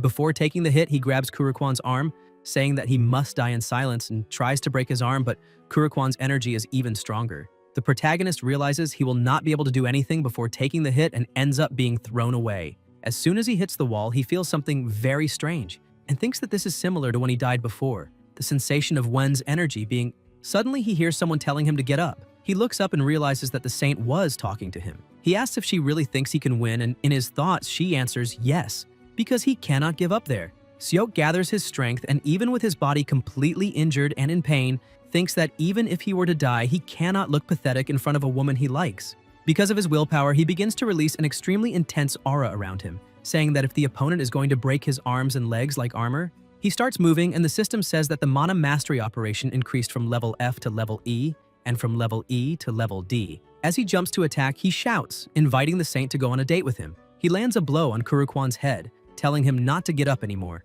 Kurukwan hits his head on the ground and kneels before the protagonist. The energy that once emanated from Kurukwan's body begins to slowly disappear, making him return to normal. With a smile on his face, the protagonist says that that crushing blow could shake the ground with its pressure, so he was wondering what would happen if he concentrated that power on the head, and the truth would appear now. He attacks Kurukwan again, smashing his head into the arena floor. All the spectators fall silent. Hemis asks Raidrun if he taught the mana operation technique, but Raidrun says no, because this is the first time he has seen that method. Inside the arena, panting, he tells the saint that the date will be 1 night and 2 days, including lodging. Hemis is surprised and tells Raidrun to be more careful if he really taught that, because the protagonist is a true monster. The heroine of the demon army says that the protagonist reminds her of a somewhat unpleasant face, and that will become even more interesting from now on. After some time, the protagonist wakes up in bed in panic, asking where he is. Raquel asks where else he could be and explains that that is the lodging. A bit confused, the protagonist asks about the match and his experience. The fairy explains that he is there, that the saint just healed him and already left. However, he does not care about any of that and goes straight to the system, asking where the status window is. He looks at his attributes while Raquel was saying that she could have healed him too, but the protagonist is more interested in his status since his level increased a lot and all his other stats increased by 12 levels. Besides that, he notices that mana operation also went up 2 levels. Raquel is impressed, saying that this is absolutely unprecedented, but Seok says she's making too much noise again. She asks what the reaction was during that period. The protagonist gets a bit confused by the question, but Raquel explains that mana operation is not a skill that triggers like in some exaggerated fantasy novel, and she does not know how that was possible. Inside the confinement chamber, Mariette was looking through the window and wonders if she really did something different from herself. However, she thinks that the protagonist is truly not a normal person. Awakening his own mana in 3 days and even mastering aura is something that even a true knight would take more than a month to achieve. It is not something a normal human could do. His potential is terrifying. Besides that, she thinks his personality is very strange. Even so, she considers the protagonist so extraordinary that she does not know if God answered her prayers or if his potential is simply immeasurable. However, that does not matter to her because either way, everything is fine, since the result was the same. He overturned an expected defeat, and perhaps he is the hope she had been waiting for. She goes to the door and knocks. The guard asks what she wants. The saint says she has a request and emphasizes that she would like to take a walk. Seok receives a letter saying, "See you in the garden after dinner." His hands start trembling because he realizes that it is an invitation to an SS class date. During the night in the middle of the forest, the protagonist is trembling, thinking that he is on a real date. He questions what he should start with. He does not know whether to ask for her number or exchange correspondence. The fairy says she will ignore all of that and return to the room, but Seok holds her, and she asks why he always ignores everything she says. The protagonist looks at her saying that it has been a long time since they last saw each other, but he is surprised to see that she is with 2 guards and asks who those formidable people behind her are. The saint explains that the 2 are escorts, because the demon army said she cannot go out alone. Seok thinks that now it makes sense, since she is a saint imprisoned by the demon king's army. Mariette calls him to take a walk. As they walk, the protagonist becomes completely frozen because he was already nervous enough, and now, with those 2 terrifying guards behind them, He cannot say a single word. Mariette takes a deep breath and asks the protagonist if he is a hero. That surprises him, and he asks how she knew. The saint explains that in that world, black hair means hero or demon. Besides that, he grew exponentially. The saint says that he should also ask her some questions, because apparently he has a lot to say. The protagonist thanks her for the opening and asks if it is possible for a saint to fall in love with a man again. She does not know what to answer, but Raidrun appears running desperately, shouting for the protagonist, startling him, since the mood was getting good and he suddenly appeared. Raidrun says that the Legion commander wants to see him immediately, so they need to go there. The saint becomes a bit disappointed because she was on a date with him, and the protagonist, with tears in his eyes, asks if it really needs to be immediate. Mariette begins to wonder if she can really trust a man like that. Hemis tells the protagonist that he is very good at dueling because seeing him not die and come back alive every time is impressive. She asks if he still remembers the offer she made. The protagonist, a bit afraid, says yes, because she said she would protect him in exchange for dueling the opponents she chose. She says that is exactly it and asks what he thinks. The protagonist, a bit confused, asks if she told him to become an officer and work under her command. She explains that honestly, the officer part was just something she said casually because she thought he would die anyway. However, she changed her mind and says that Raidrun said that because the protagonist is clearly a talent worthy of being a commander in the Demon King's army. So maybe in the next duel, she is thinking of asking him to do something else because they cannot use that talent only as a squad leader. Besides that, as he knows, the kitchen suffered devastating damage. Therefore, there is a big problem with supplying meat to the officers, and they are practically eating each other. The protagonist says he understands, but asks why she is telling him that.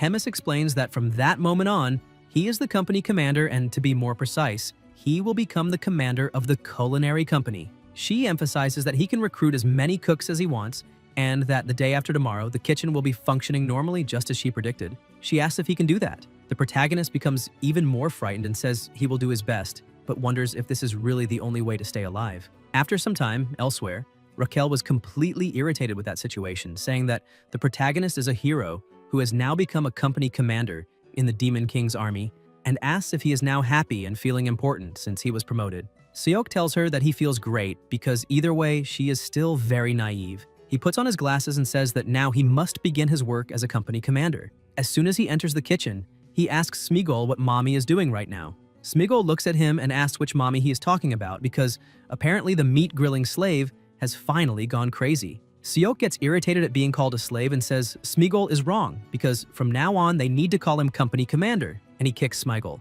He orders everyone to be gathered there immediately. As soon as everyone comes closer, he starts analyzing everyone's combat power and notices that the average in that group is around 2,000 points, and the strongest one is at about 3,500. But what really catches his attention is that very few people are left for that squad. Before, there were around 300, and now it does not even reach 30. Even so, he has no other choice. He needs to do that, otherwise the Legion commander might end up killing him. He greets everyone and asks those who know him to raise their hands. Some people say he is Seok, the barbecue machine, but another raises his hand saying they are wrong because the protagonist is just a delicious human. Seok shows his authority by hitting the one who said that and says he is the company commander because that is now his title, and shows a paper saying that this is the Legion commander's order appointing him as commander of the culinary company. From that point on, they need to treat him with proper respect. Besides that, he would like to know why there are so few cooks, so whoever can explain should raise a hand and speak. One of the cooks explains that everyone went hunting without a commander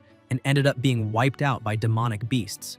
The protagonist takes a deep breath, saying they are the kind of people who do not think about consequences, so that makes sense, because it is a natural consequence of not even having a proper search group. After finding out what really happened, he asks who the best cook there is.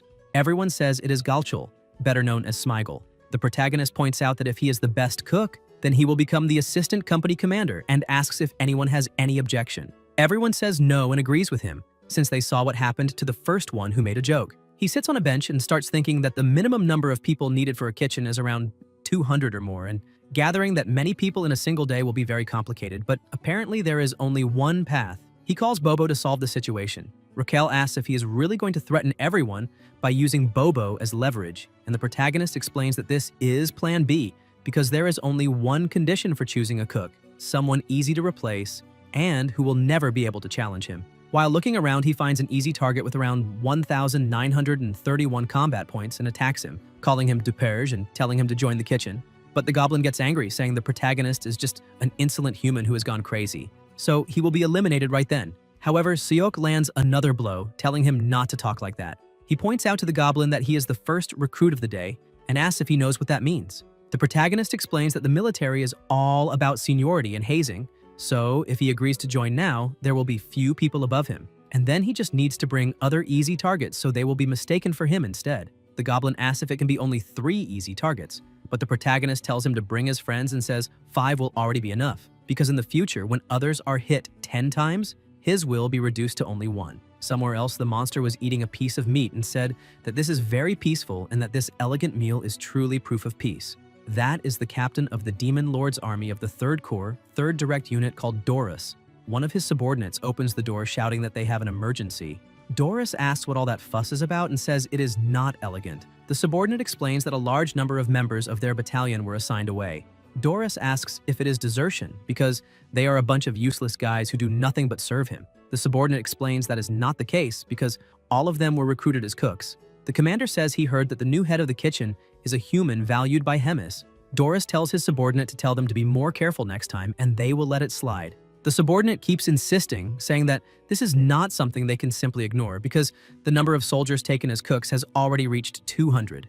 Doris is surprised to hear such a high number. Meanwhile, in another place, everyone was gathering together. Raquel says that more than 200 people have already gathered. He replies that this is why she needs to act intelligently. He points out that apparently they already have enough cooks, so they can end recruitment. However, Doris appears there and Seok thinks that this will not be good. The protagonist notices that something is wrong since Doris is always smiling, but now his face looks full of anger. He puts on his glasses and says that this specific device cannot identify anything with combat power above 50,000. And besides that, excessive use may cause damage. He realizes that this will be very bad, so they need to finish quickly and get out of there. Doris shouts, asking if there is anyone there named Seok who serves Lord Bobo. While the protagonist was trying to leave without drawing attention, Bobo barks and reveals his identity. Seeing that there was no longer any way to get out of there, the protagonist goes to him and asks what happened. Doris greets the protagonist and says he is the captain of the 3rd Direct Unit. Doris questions what the protagonist meant by asking what the problem is and asks what he is thinking, because he took all the members of his battalion. The protagonist thinks that was not exactly what happened, because those guys simply chose to leave their own unit. Doris tells the protagonist to follow him because they are going to talk in his office. After conversation, the protagonist explains the situation, and the commander asks if it really was not intentional. The protagonist says no, because he chose only the most outstanding soldiers, and it just so happened that they were all from the Great 3rd Battalion. Doris analyzes the situation and thinks that the protagonist is a human protected by the Legion commander. So, it is better to let this matter go. Doris smiles and says that it is fine, because if that is really the case, there is nothing they can do, so he can take the people he chose. Seok is surprised and asks if he is serious, thanking him very much for the understanding, but thinking that this was truly a blessing.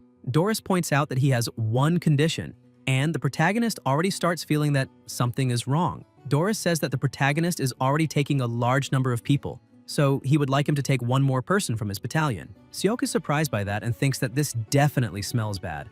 Doris notices that the protagonist's reaction was not satisfactory and gets a little irritated, asking why he does not want to take all the members of his battalion. Seok tries to smooth things over, saying that is not really it and that he is very happy. The commander says that if that is really true, then it is all decided and now he will introduce him, saying that the soldier's name is Usaru, a cute half-breed born between an orc and an ogre. As soon as he appears, the protagonist's glasses flash red. Doris continues explaining that Usaru is a little clumsy and that is his weak point, but he is strong, so the protagonist can make good use of him. Usaru is so huge that he cannot fit through the door, much less see where his commander is. With everything settled, they gather again, and the protagonist decides to introduce himself once more, saying that he is the tamer of Bobo and that he became the new head of the kitchen. Everyone gets scared when they see Lord Bobo, whom they had only heard rumors about. Seok shows a bone to Bobo, saying that he is a good boy. The protagonist points out that from that moment on, the unit will be reorganized. He prepared a new list and they need to check it, and as soon as they check it, they must line up according to the instructions. The fairy asks how he made the list and what criteria he used. Seok explains that their intelligence is probably similar, so he listed them in order of combat power. Those who have already been cooks for a long time, and the weakest ones will be assigned to the kitchen. She says that he is being a great head cook, but the protagonist replies that they still have to see whether this will work. As soon as the new army is divided, the protagonist explains that the right side is the kitchen team, and the left side is the combat team. He asks if anyone is dissatisfied with the arrangement because, if so, they just need to step forward immediately. A goblin raises his hand and shouts that he is dissatisfied, because he also wants to be on the hunting team since he really likes eating freshly hunted meat. Seok tells him to come forward, and as soon as the young one approaches, the protagonist treats him very kindly, saying that this is the entrance exam. The little goblin falls to the ground, saying that his future is ruined. Seok points out that if he could not endure even that blow, then he failed and cannot join the hunting team. The system notifies him, saying that with excellence in leadership and command ability, he managed to reorganize the troop and stabilize it. Because of that, endurance capacity increased and control rating also went up. Seok asks again if there is anyone else dissatisfied, but no one says anything. The protagonist says that now that everything is settled, all members of the combat team need to grab their weapons because they are leaving immediately. At the Black Rock Fortress in the north, in the giant forest, they gather together. The protagonist notices that the forest is strange and silent because there is not a single monster in sight. Raquel explains that this is because Bobo and Usaru, due to their strong presence. The protagonist thinks that is a plausible guess, however. Those two are the strongest, so there is no way to be without them. The fairy suggests luring them in with bait. The protagonist gets confused because if he had that kind of meat, they would not have gone out to hunt so urgently. Raquel corrects him, saying that the proper term would be this kind of delicious bait because the kind of bait she is talking about is another kind. They need to bring the mage there to use him as bait. The protagonist cannot understand what made that poor child become so malicious. Sometime later, the protagonist goes to the center of everyone and says that according to the classification criteria, numbers 7, 14, 3, 1, and 43 need to step forward. Raquel asks what he's looking for, and the protagonist gets a little upset, remembering that the lottery numbers were left on Earth. Still irritated, he shouts that in any case, the operation will begin immediately and orders Usaru to grab number 14. Number 14 gets frightened, asking what is happening and whether the head cook has gone crazy. Seok gives the order, saying that this is the goblin of the continent, and Usaru gets ready and throws number 14 far away. The protagonist thinks that if they throw away the weakest ones as bait, it will attract aggression. He asks another subordinate to light the fire so that the lost companions can see the smoke and return to camp. Raquel gets a little worried, asking if continuing to throw them like that will be enough. The protagonist points out that at least one of the 6 will manage to come back alive and tells Usaru to keep throwing them. The rest of the soldiers get scared, saying that the protagonist is going crazy because they want to live for a long time. Because of that, one of them decides to run away and tries to escape, but the mascot looks at him with an adorable little face. The little goblin gets desperate, telling Bobo that he will devote himself to the Demon Lord's army, but that was not enough. While the little goblin was screaming for help, the protagonist was irritated because the others were late and the first one he had thrown should already have returned. A short while later, the first goblin comes back running desperately, screaming for help, with some monsters chasing him. Seok is happy to see that his plan is working and that now it is time for the soldiers to go into action. While he was thinking that he could land the finishing blow, Usaru rushes forward as soon as he sees the first enemy, saying that the enemy likes to fight, but with just one blow, he splits the enemy in half. The protagonist gets upset because he does not get the opportunity to land the final blow since with only one attack, the enemy was defeated. While Usaru and Bobo celebrated the first successful hunt, the protagonist was completely frustrated because he did not manage to gain any experience. Besides that, all the components were so crushed that they could not even be used as meat. Even Raquel is impressed because most of the monsters are taken down by Bobo and Usaru, while the rest of the army basically does nothing. The protagonist laments the situation and tells the fairy that they will have to give that up and come back the next day. She asks if he is sure because there is only one day left, but with nothing else to do, he decides to make that choice and shouts to his little army that they are retreating for now and will return the next day. Back in the kitchen, Raquel says that the protagonist had said they would retreat and questions what he is doing there. Seok explains that he needs to see whether they can still use that crushed meat. He gets ready and opens the door gently, shouting that all the brats inside were relaxing and that because of that, they all need to gather with him immediately. Smeagol runs to his chief and asks what is wrong. The protagonist asks whether he received the meat from that day's hunt. The vice head of the kitchen, with a smile full of tension on his face, says that he did. However, the state of the meat was a little frightening. The protagonist tries to teach the subordinate a lesson, saying that a true craftsman does not blame his tools, and asks if he understood. Smeagol gets upset and tries to explain, but the protagonist cuts him off, saying that they are cooks and do not even know how to prepare minced meat. Smeagol explains that the kitchen unit's main function is to acquire ingredients.